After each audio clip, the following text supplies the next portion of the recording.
Lever Brothers Company, makers of Swan, the soap with the exclusive super creamed blend, presents Our friend Swan. With my friend Irma. Starring Mary Wilson as Irma and Kathy Lewis as Jane. Friendship, friendship, just a perfect friendship. When other friendships have been forgot, theirs will still be hot. My friend Irma.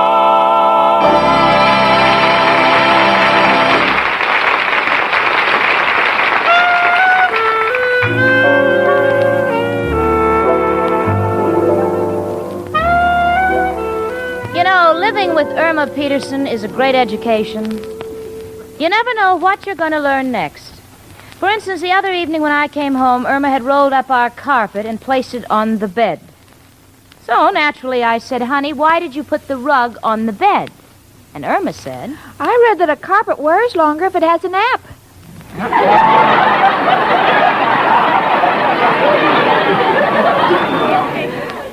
So I said pleasant dreams to you both.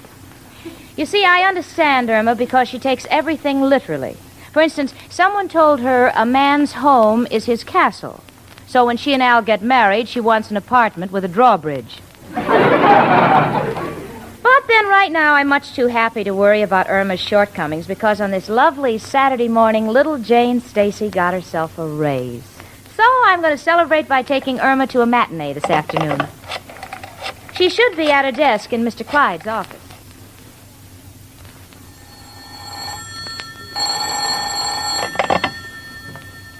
Milton J. Clyde, attorney at law, whom shall I say is speaking?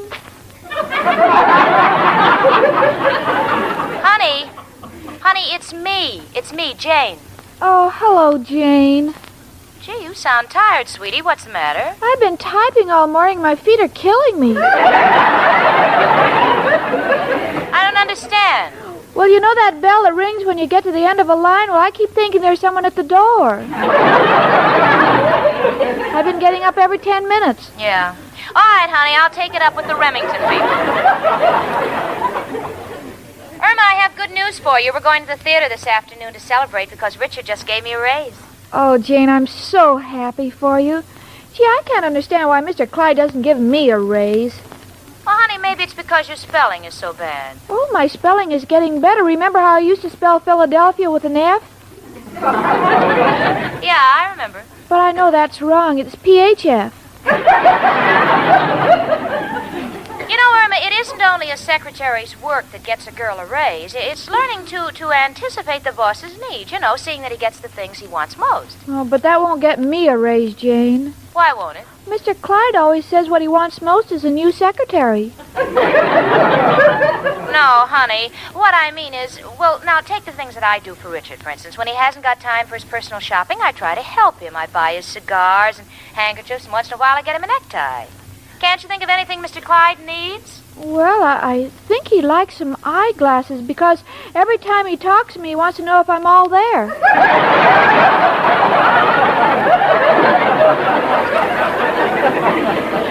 Oh, Irma. Miss Peterson, I'm waiting to give you dictation. Will you please get off the phone and come in? What were you going to say, Jane? Irma, wasn't that Mr. Clyde's voice? Didn't he call you? Yes, but it's all right. I waved back at him. Well, honey, you better find out what he wants. I'll be by for you at noon, huh? We'll have lunch and then we'll go to the matinee. Miss Peterson, how many times must I tell you that when I call you, I don't want you waving at me as if I were leaving on the Queen Mary? Yes, sir. Goodbye, Jane. I was just talking to Jane, you know, my roommate. Miss Peterson, I'm trying to run an office around here, a law office, understand? And I insist on having cooperation. K-O-O-P-E-R-A-S-H-U-N. Oh, good heavens, now I'm spelling it the way you do.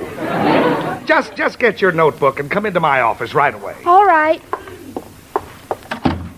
Mr. Clyde, have you noticed how much more efficient I'm getting? Efficient? How? Well, you only asked me to bring my notebook, but I was the one who thought to bring a pencil, too. Amazing. Now, listen, I'm going to dictate a letter that must be kept strictly confidential. I don't want it to get any further than this office. Understand? Oh, you can trust me. I'll put it with all the other letters you told me should never go any further than this office. What do you mean? Haven't you been mailing those letters? Of course not. I hid them all under the filing cabinet. What? Oh, no. No. Oh, no. No. Mr. Clyde, aren't you feeling well? Oh, no. Well, in that case, I'll wait until tomorrow to ask you for a raise. A raise? Yes, I've been with you for a year, and I'm only getting $35 a week, and I don't think it's enough. Miss Peterson, I think it's more than enough for what you do in this office. Oh, that's because you never give me a chance. I try. I may not be the smartest girl, but I try. I know you're convinced that I'm an utter idiot, but please, if you'll just give me a chance to prove it. Let me help you. Let me do personal things for you. I'll get it, sir. Hello? Who? Hubert Tailoring? It's for you, Mr. Clyde. Thank you, Miss Peterson. That'll be all for now. Yes, sir. Hello? Oh, hello, Hubert. What time will my tuxedo be ready? Not until 5. Oh, it's no good. It's extremely urgent that I get it tonight because I'm addressing the Bar Association. Can you deliver it? You can't. Oh, that's bad. Well, I'll manage to have it picked up somehow. Thank you, Hubert. Goodbye. Miss Peterson, will you come in here for a minute, please? Yes, sir. Yes, Mr. Clyde. Miss Peterson, you have just gotten through telling me that you'd like to do personal little things for me. Well, this is your opportunity. I know it's Saturday afternoon and you're off, but I happen to be in the spot. Well, what is it, Mr. Clyde? I'll be happy to do anything. Miss Peterson, please, you don't have to curtsy. Just listen. I want you to take this $135 and go over to Hubert's Tailoring on Park Avenue and pick up my suit for me. Yes, sir. It'll be ready at 5 o'clock. I need it to wear when I'm addressing the Bar Association tonight. Now, bring it to me at the athletic club. Now, have you got that straight? Yes? Good. What did I say? You want me to pick you up at the athletic club at 5 o'clock and take you to a bar?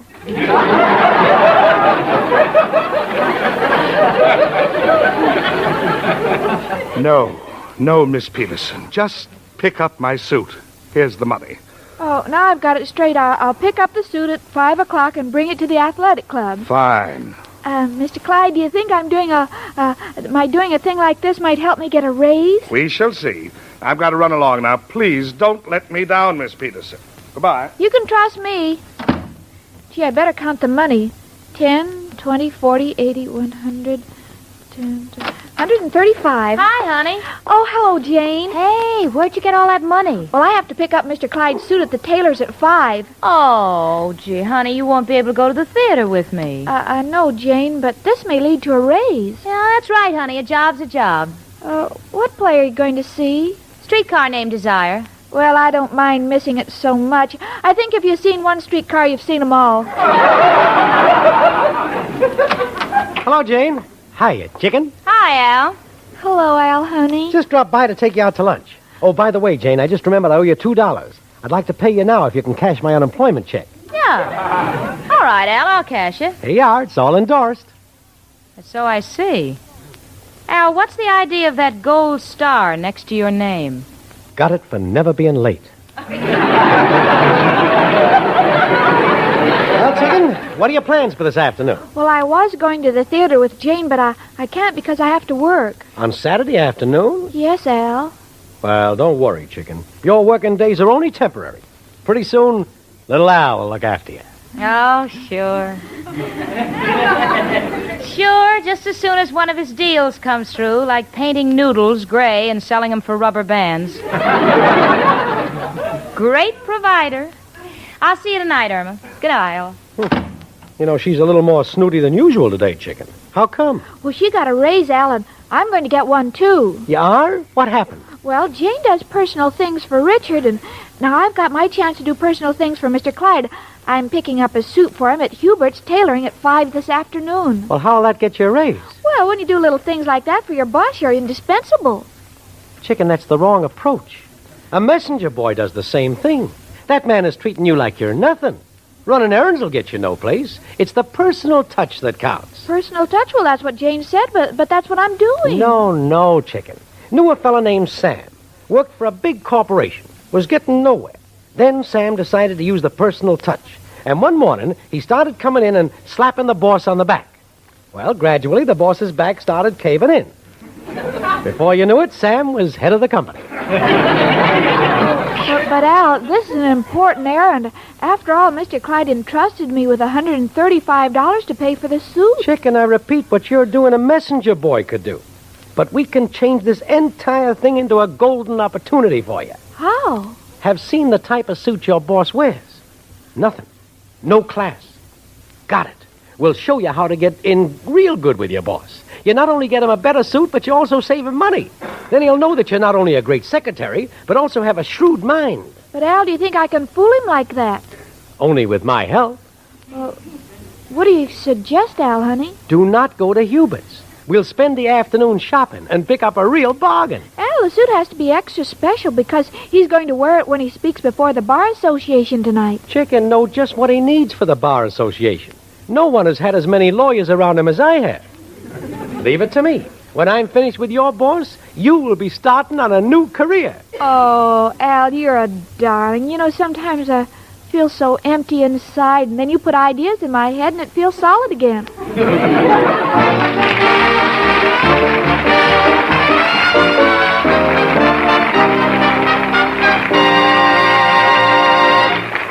Ladies, there's nothing quite like Swan soap for dishes. Sure, because Swan has an exclusive super creamed blend. And this blend means faster suds. Suds that rinse away so completely dishes never need drying. Super creamed blend means Swan protects your hands, too. Yes, your hands come out of the dishpan as smooth and lovely as ever. Remember, only Swan has this exclusive super creamed blend to give you speed and hand protection at the same time. And don't forget to keep listening for the names of the top winners in the second week's Lever Fur contest.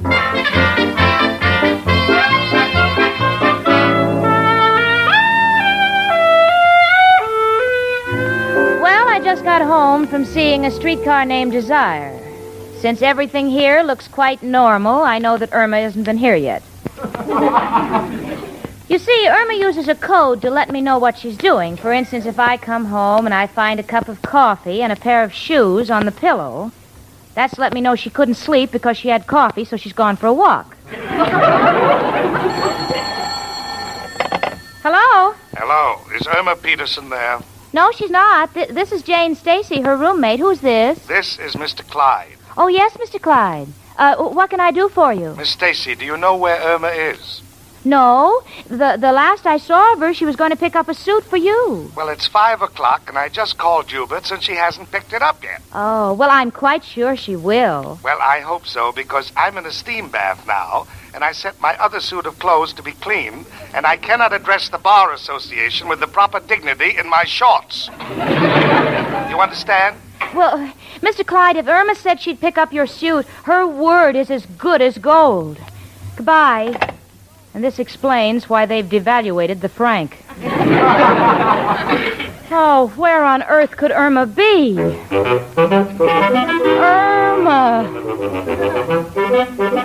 Irma!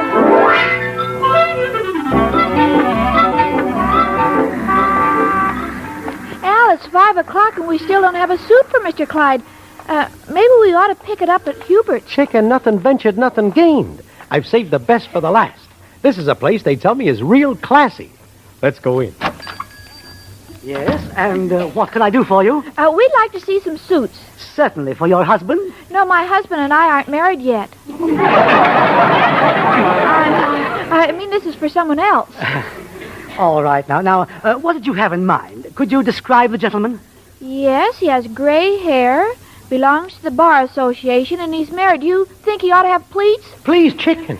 Madam, let us start all over again. Can you tell me what size the gentleman wears? What size do you wear? I'm a 38. I'm a 12, and Mr. Clyde is built more like you. Of course, if he built like me, he'd be Mrs. Clyde.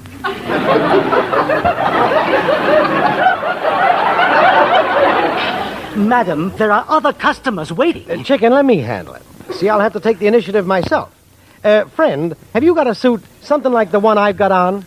Oh, yes, I remember that particular model. It was very popular during the Charleston craze. We'll admit it ain't society brand, yet it's in great demand with a particular set.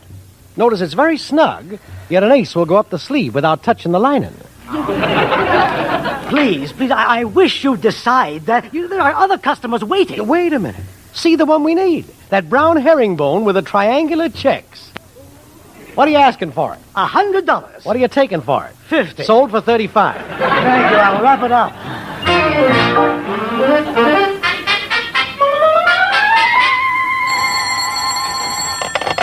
Hello? Hello, Miss Stacy. This is Mr. Clyde. Oh, Mr. Clyde, I haven't heard from Irma, but I'm sure she'll be at the athletic club with a suit any minute now. Miss Stacy, it may be too late. The suit probably won't fit me. I've been in the steam bath for so long, I think I've lost 20 pounds. Oh, Mr. Clyde, please have patience. Sit tight. Sit tight. I can't. I've already been fricasseed, barbecued, and sautéed. How much steam can a man take? Oh, well, I don't mean to be personal, Mr. Clyde, but why don't you get a massage? I've already had 3. It's not a question of keeping him trim. It's a question of getting out of here. I've got to make that speech tonight. Yes. Well, if anything develops, I assure you that you'll be the first one we'll get in touch with. Please hurry. I've been in this bath so long, I may do my entire speech in Turkish. Oh, Mother, where is that Irma? Oh, there you are, Irma. Your boss is in a steam bath at the athletic club waiting for you to bring the suit from Hubert's. You take it over there immediately. Oh, but Jane, we bought him a different suit and saved him money. Oh, it's so cute. Here, I'll show you. I'll put on the jacket. Well, how do you like it? Irma, I can only say one thing. You may think that's a man's jacket, but you look like you walked past the Waldorf Astoria and the canopy fell on you. But, Jane, it's herringbone. Al, I've seen herringbone, but this is the first time I've ever seen it filleted. And for your further information, Mr. Clyde happens to be waiting for a tuxedo. Huh? Tuxedo? Oh, Al, then he won't look right in those knickers. Listen, if the two of you know what's good for you, you'll get on that phone and call Hubert's and grab a cab and pick up the suit that Mr. Clyde ordered. You took the words right out of my mouth. Will do. Oh, Irma, tell me something. How can you let Al talk you into things like this? But I wanted to save Mr. Clyde money. I wanted to do personal things for him. Honey, he wants to address the Bar Association tonight. He couldn't wear this suit on Halloween. Hello? Hello? Hello? Al, you've said hello enough. Start talking. Looks like we're in trouble, chicken. There's no answer. Hubert's must be closed. Oh, well, of course it's closed. It's after 5:30. I'll get it. Hello? Hello. Is this Irma Peterson? Yes? This is Mr. Clyde. I'm sorry, this phone is temporarily out of order. I'll report it. Goodbye.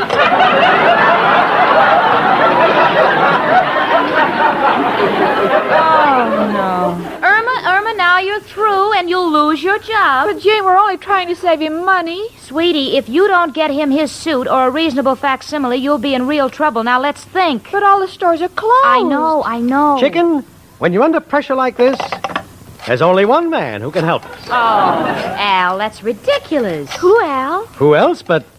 Hello, Joe? Al, got a problem. Must have a tuxedo. What do you mean it's easy? Don't you know all the stores are closed? Oh, with you, that's no problem. Now, hold it, Al. You're not stealing a tuxedo. Just feeling the man out. Look, Joe, must have a tuxedo if only for the night. Do you have one?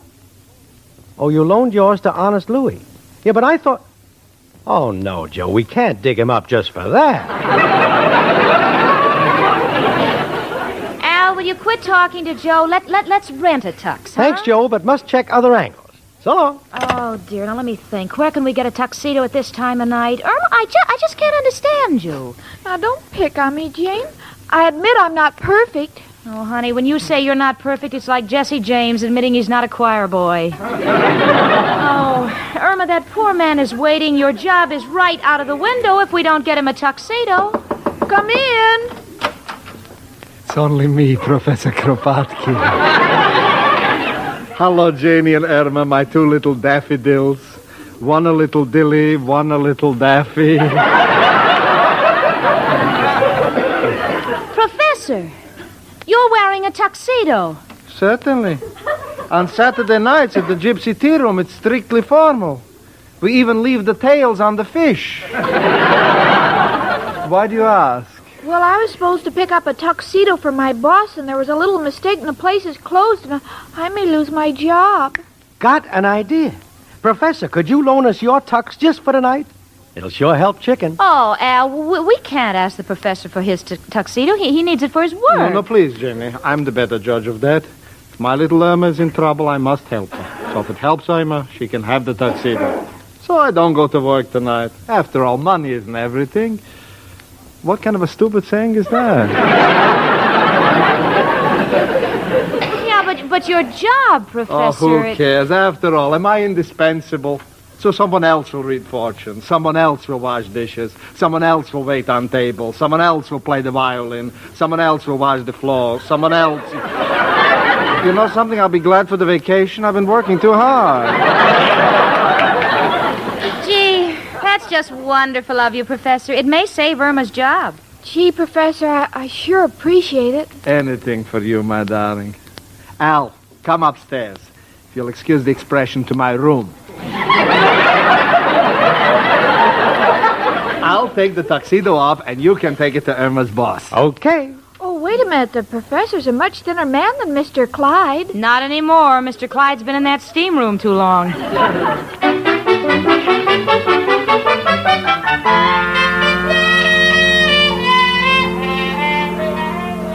Well, Irma and I had dinner and we washed the dishes. I tried to explain to her that she shouldn't go to the movies with Al and be completely at ease because I have a feeling that her career at Milton J. Clyde's office is near an end. After all, even if the professor's tuxedo saved the night, Irma will be a dead pigeon on the following day. So I tactfully suggested that Irma resign before she's fired. So now she's writing her letter of resignation. Jane, how does this sound?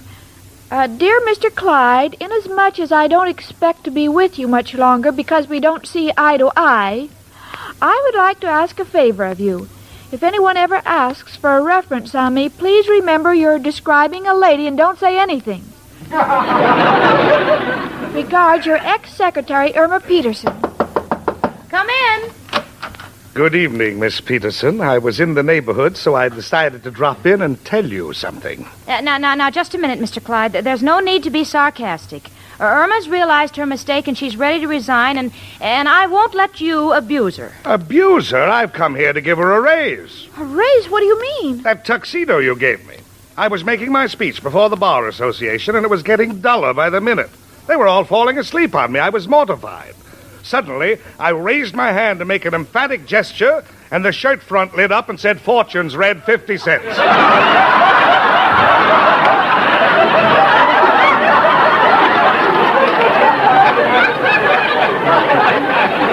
Well, from then on, I was the hit of the party.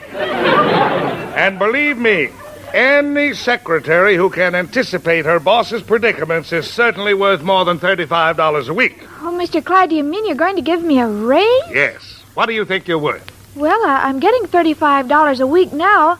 I think I'm at least worth $100 a month. Oh, Mother.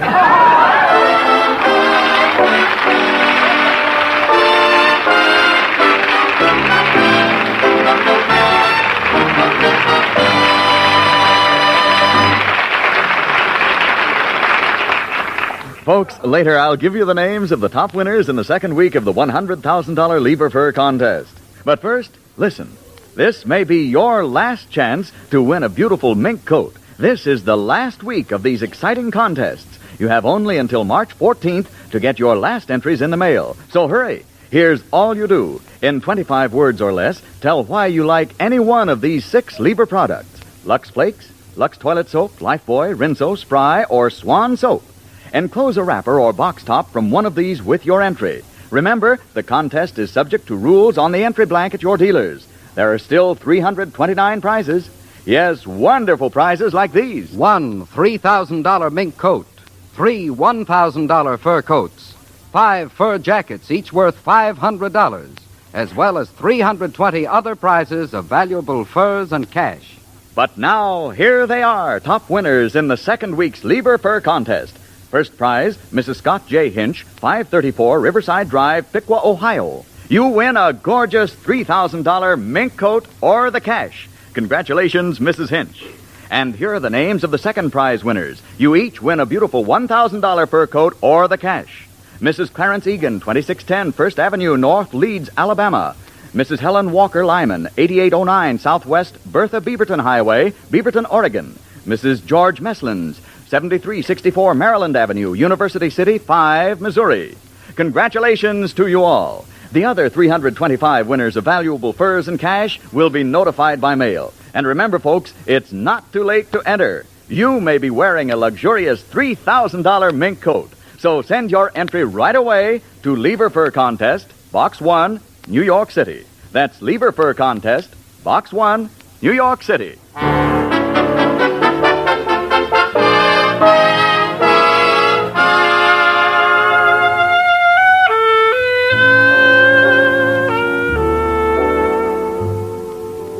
Despite the fact that Irma is in good again with her boss, I warned her never to pry into his personal life again. This time she's taking my advice seriously. In fact, the other day, Mr. Clyde tripped and knocked himself unconscious. And I said, well, honey, why didn't you throw water on him? And Irma said, well, if buying a suit is too personal, certainly giving him a bath is worse. And you know, when you get an answer that's all wet like that one, it's bound to come from my friend Irma.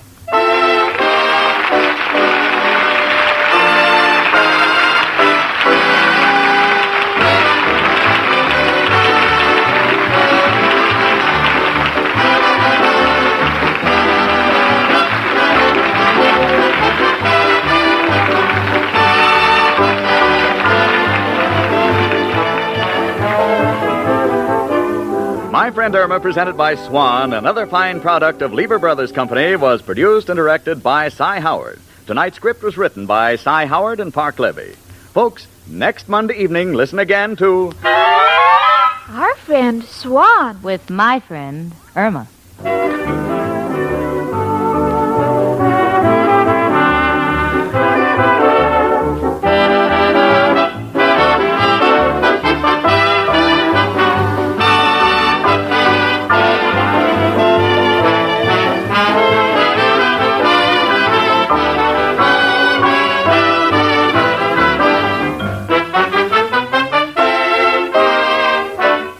My Friend Irma stars Marie Wilson as Irma and Kathy Lewis as Jane.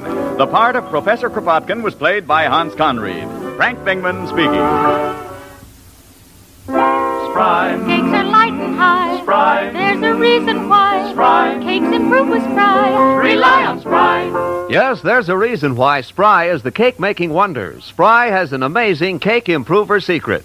Try the Spry one-bowl way and be certain of lighter, finer, richer cakes every time. No other type of shortening has Spry's cake improver. For new cake-making success, rely on Spry, the pure, all-vegetable shortening. Rely on Spry. S-P-R-Y. Rely on Spry. S-P-R-Y.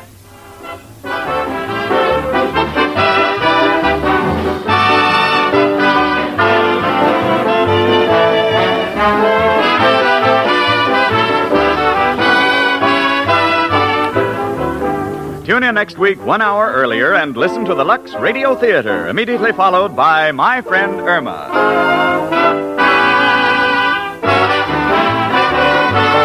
This is CBS, the Columbia Broadcasting System.